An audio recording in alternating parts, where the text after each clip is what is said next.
meus queridos, tudo bom com vocês? Hoje eu vim fazer a indicação de um grande clássico quando o assunto é terror. A Profecia, do David Seltzer. Bom, pessoal, A Profecia veio na onda das outras histórias de terror que estavam sendo lançadas no final da década de 60 até os anos 70. E essa onda de lançamento de grandes clássicos do terror começou em 1968 com O Bebê de Rosemary, produzido pelo Polanski e lançado pela Paramount. 3 anos depois foi lançado o livro O Exorcista, do William Peter Blatty. E em 1973 foi levado ao cinema pela Warner. E agora, quem precisava lançar um filme tão bom quanto os outros dois no cinema era o pessoal da Fox. E assim surgiu A Profecia, no qual o livro foi escrito concomitantemente ao roteiro do filme. Se eu não me engano, pessoal, A Profecia foi lançado nos cinemas no dia 6/6 de 1976, justamente para fazer esse jogo com a profecia descrita tanto no livro quanto no filme, que é a chegada do Anticristo. Uma curiosidade bastante interessante, pessoal, é que o livro foi lançado pelo menos umas 6 semanas antes do filme. E o mais incrível de tudo é que essa história fez com que os americanos voltassem a comprar bíblias. Pois é, pessoal, quando a profecia foi lançado, os americanos passaram a ter curiosidade de pelo menos conhecer o livro de Apocalipse. E a história do livro é a seguinte, pessoal. O Jeremy e a Catherine Thorne são um casal quase perfeito. Ele é embaixador e um ótimo candidato à presidência. Ela é a sua companheira fiel, linda, que está sempre ao lado dele em todos os eventos sociais que ele participa. E esse quase perfeito vem de um simples detalhe: eles não têm filhos. A Catherine passou por 2 abortos e entrou em depressão após ambos. Agora ela está grávida novamente e tudo que o Sr. Thorne quer é que ocorra tudo bem. O livro começa com o Sr. Thorne recebendo a ligação de que a sua esposa está em trabalho de parto. Então ele voa para se encontrar com a sua esposa em Roma. E chegando ao hospital, o padre lhe dá a triste notícia de que a criança nasceu morta. O Sr. Thorne entra em desespero porque ele sabe que a esposa não vai aguentar mais essa notícia e também pelo fato de que ela não poderá ter mais filhos. E é nesse momento que o padre dá um conselho para o Sr. Thorne. Ele diz para o Sr. Thorne que tem uma criança que nasceu no mesmo horário que o filho dele, porém que a mãe morreu no parto. O padre diz que essa criança não tem nenhum parente, que ela é sozinha no mundo, e aí é um momento que isso incomoda um pouco o leitor, porque o Sr. Thorne acaba sendo convencido com muita facilidade de adotar essa criança. Ele até pede para o padre para ver o filho dele que nasceu e que estava morto, mas o padre o convence facilmente de que ele não quer ter aquela imagem do próprio filho na cabeça. Então o Sr. Thorne adota essa criança que nasceu viva e apresenta para a esposa dele como se fosse o filho do casal. E é a partir daí que os problemas envolvendo o pequeno Damien começam a acontecer. Uma das cenas mais emblemáticas dessa história é o aniversário do Damien de 4 anos, que até aquele momento é uma criança bastante peculiar. É uma criança que fala muito pouco até os 4 anos e que é muito abençoada, porque ele nunca nem sequer pegou um resfriado até os 4 anos de idade. Mas voltando para sua festa de aniversário, é uma festa que está acontecendo no jardim da mansão do casal e o tema é parque de diversões. O Damien tem uma babá que ele gosta muito e durante boa parte da festa ele fica no colo dessa babá. E como essa é uma festa do embaixador, existem muitas personalidades importantes nessa festa e consequentemente muitos fotógrafos e paparazzis estão ali. O Damien, como fica boa parte da festa no colo dessa babá, ela acaba sendo o centro das atenções, o que deixa a Catherine enciumada e retira o Damien do colo dessa babá. É importante ressaltar, pessoal, que dentre os paparazzis que estão nessa festa de aniversário, tem um específico que se torna um personagem muito importante nessa história. Esse paparazzi tem como objetivo de carreira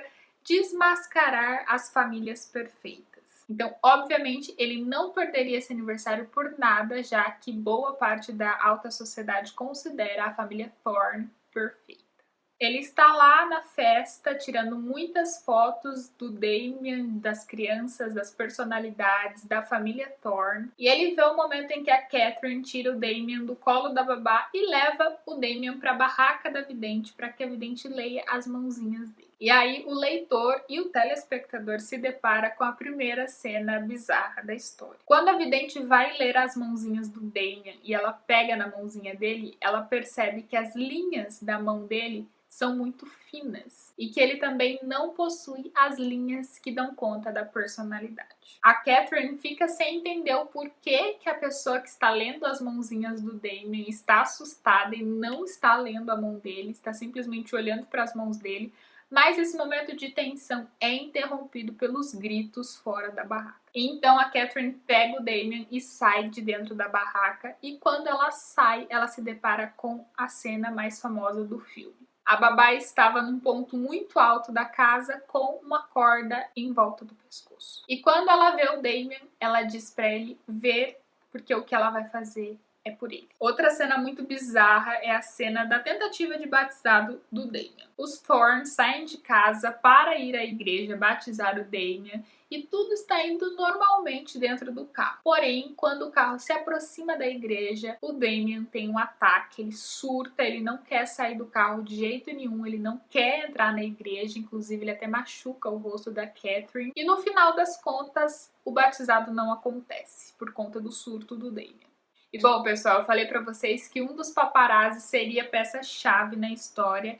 E sim, o momento em que ele está na festa de aniversário do Damien, em que ele está tirando várias fotos, e no meio de todas as fotos que ele tirou do aniversário do Damien, tem uma foto da babá. O que é completamente normal, porque, como eu disse pra vocês, em boa parte da festa ela estava com o Damien no colo. Porém, quando o paparazzi vai revelar as fotos, ele percebe que aquela foto está com um defeito. A foto da babá sai com uma luzinha em formato de corda em volta do pescoço dela. Porém, o que deixa o paparazzi muito em choque é que nenhuma das outras fotos saiu com esse defeito. Ou seja, não era um problema da câmera e muito menos do filme. Como eu falei para vocês também, o objetivo desse paparazzi é desmascarar as famílias perfeitas, mostrar que elas são famílias como todas as outras e que elas possuem defeitos. Por isso, ele passa a seguir o Sr. Thorne para todo lugar que ele vai. Quando ele vai trabalhar, quando ele vai fazer qualquer evento social. Esse paparazzi está em todos os lugares para fotografar o Sr. Thorne. Mas antes de falar para vocês por que esse personagem é um personagem chave, eu quero ir para outro personagem que se torna muito importante nessa história. Anos depois do Sr. Thorne ter adotado Damien,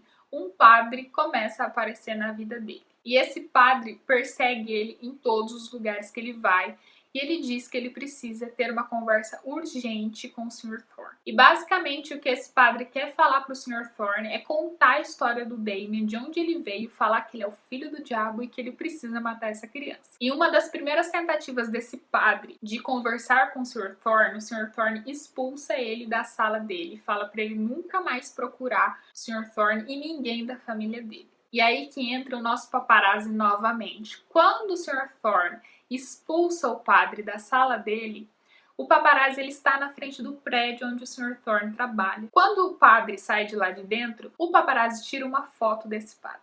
E mais uma vez, quando o paparazzi vai revelar a foto, ele vê o mesmo defeito que tinha na foto da babá, na foto do padre. Só que dessa vez, essa luzinha estava atravessando o corpo do padre. E aí o nosso paparazzi começa a ficar preocupado, porque ele começa a ver que esse defeito da foto tem alguma relação com a forma que essas pessoas vão morrer. Depois da tentativa frustrada de conversar com o Sr. Thorne no trabalho dele, o padre pede 5 minutos para que o Sr. Thorne escute o que ele tem para dizer. Então eles se encontram num parque e o padre diz tudo o que eu falei para vocês, que o Damien é o filho do demônio, ele cita a profecia bíblica, ele cita os versículos de Apocalipse, mas mesmo assim o Sr. Thorne fica muito nervoso e não acredita e pede para ele nunca mais aparecer, porque se ele aparecesse na vida do Sr. Thorne ou de qualquer outro da família, ele iria mandar prender. Porém, gente, o Sr. Thorne, ele está incomodado com algumas situações. De alguma forma, a Catherine não enxerga o Damien como filho dela. Mesmo ela não sabendo de absolutamente nada do que aconteceu no hospital lá em Roma, ela sente que o Damien não é filho dela e ela não consegue suportar em dado momento a presença do Damien. Então, junta o que o padre havia falado sobre o Damien, mais essa sensação estranha da Catherine, e isso deixa o Sr. Thorne inquieto. Após o Sr. Thorne ter ido embora do parque, o padre ele está caminhando para ir embora daquele parque também, quando o tempo muda completamente ele fecha e começa uma ventania e tudo indica que vai cair uma tempestade. O padre, assustado e com medo, porque ele sabe que ele está envolvido em algo muito sério, ele corre para procurar um lugar para se abrigar. Nisso ele consegue entrar numa espécie de quintal de uma escola, mas quando ele tenta abrir a porta dessa escola, ele percebe que está fechado. Mas quando ele olha para cima, ele vê que tem uma janela aberta e que está tendo aula naquela sala. Porém, poucos minutos depois, a professora que está dando aula nessa sala, ela com uma madeirinha para puxar a janela para fechar, porque vai chover, essa madeirinha escorrega da mão dela e praticamente empala o padre. Após ver a morte do padre no jornal, o Sr. Thorne fica transtornado e decide ir procurar sobre o Damien, saber quem é ele, quem é a mãe dele, enfim, de onde ele veio. Em um momento específico da história, o paparazzi ele está tirando fotos de um cômodo específico, de um lugar específico, e nesse cômodo tem um espelho, e ele, quando tira a foto do espelho, ele sai nessa foto, e quando ele vai revelar, ele percebe que essa foto também tem o mesmo defeito que a do padre e a da babá. Só que esse defeito, essa luzinha, está cortando o pescoço dele. Quando ele faz a conexão da foto que ele havia tirado do padre e aquele defeito com aquela luz e a foto que foi colocada no jornal para relatar a morte dele, ele passa a ter a certeza de que aquele defeito fotográfico estava relacionado à forma como as pessoas iriam morrer. E com isso ele descobre que ele será um dos próximos. E a partir disso ele começa a ajudar o Sr. Thorne a pesquisar sobre a vida do Damien, saber de onde ele veio, se ele realmente é o filho do diabo e se a profecia realmente estava prestes a se cumprir. E no meio de tudo isso, pessoal, existe um pano de fundo histórico muito interessante sobre os judeus. E além desse pano de fundo histórico sobre os judeus, também tem um pano de fundo histórico sobre os Estados Unidos e a negociação de petróleo da Palestina na década de 70 também. Infelizmente, esses dois panos de fundo históricos se perdem no filme, não é abordado com profundidade essas questões da profissão do Sr. Thorne, e nem esses aprofundamentos históricos sobre os judeus. Por isso eu digo para vocês que vale muito a pena assistir ao filme e ler o livro também. A Profecia é um clássico do terror. Todo mundo já ouviu falar direta ou indiretamente sobre essa obra. Eu particularmente gosto muito da versão original, a que saiu junto com o livro, de 1976, mas também teve um remake em 2006 que é tão bom quanto. Mas eu não vou mentir pra vocês que eu acho que é um grande clássico de 76 que não precisava desse remake. Se eu não me engano, teve continuações, mas eu não assisti nenhuma das continuações. Não sei se são bons, se não são. Eu assisti somente o primeiro. Então, assim, pessoal, fica essa dicona aí de filme e livro pra vocês. Pensem comigo, gente. É um livro muito bem escrito, que aborda de uma forma brilhante essa questão da profecia, do apocalipse. Não é à toa que na década de 70 e 80 a Bíblia voltou para a lista dos livros mais vendidos, porque ela tinha saído há um tempo aí dessa lista. As pessoas realmente ficaram muito interessadas em conhecer pelo menos o livro do Apocalipse e entender toda a profecia que está por trás da chegada do anticristo. Fora que assim, pessoal, é uma história que mexe com a sua cabeça de uma forma genial. Porque assim, se a gente for parar para analisar, todas as mortes que acontecem podem ser simplesmente explicáveis. A babá que se enforca no aniversário do Damien, ela poderia ter problemas psicológicos, ela poderia ter pensamentos suicidas há muito tempo e não necessariamente ter sido algo sobrenatural. O padre empalado poderia ter sido tranquilamente uma fatalidade. E a genialidade do autor está justamente aí, pessoal. Ele brinca com a sua mente o tempo inteiro. No final,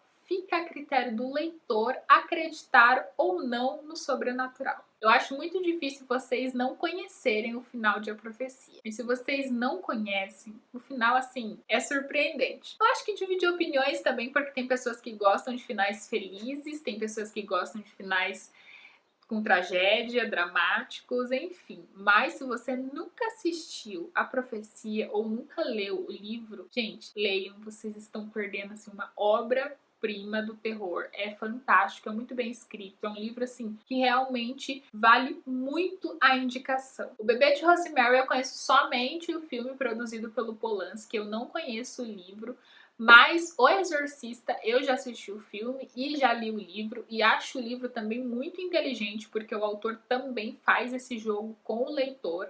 Ele brinca o tempo inteiro com essa questão de acreditar ou não acreditar. Em O Exorcista, o autor, ele traz muitos motivos para você acreditar que é possessão demoníaca, e no outro momento ele traz todos os motivos para você acreditar que não é, e traz muitas provas de que pode ser qualquer outra coisa que não o demônio.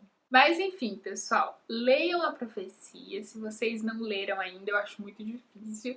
Assistam se vocês não assistiram, que eu acho mais difícil ainda. Eu acho que a maior parte das pessoas assistiram esse filme. Mas o que eu tenho pra dizer pra vocês é que se você não assistiu, você tá perdendo uma obra-prima. E é isso, meus queridos. Eu espero muito que vocês tenham gostado desse vídeo, dessa indicação. Realmente é um livro muito bom e um filme muito bom. Eu recomendo demais que vocês assistam. Ele faz parte aí da lista dos clássicos do terror. Se você gostou, curte pra mim o vídeo, se inscreve no meu canal, comenta aqui embaixo se você já leu, se você já assistiu, se você gosta ou não desse filme. Não se esqueça de visitar os links que eu deixo aqui na descrição. E é isso, meus queridos. Eu vejo vocês no próximo vídeo.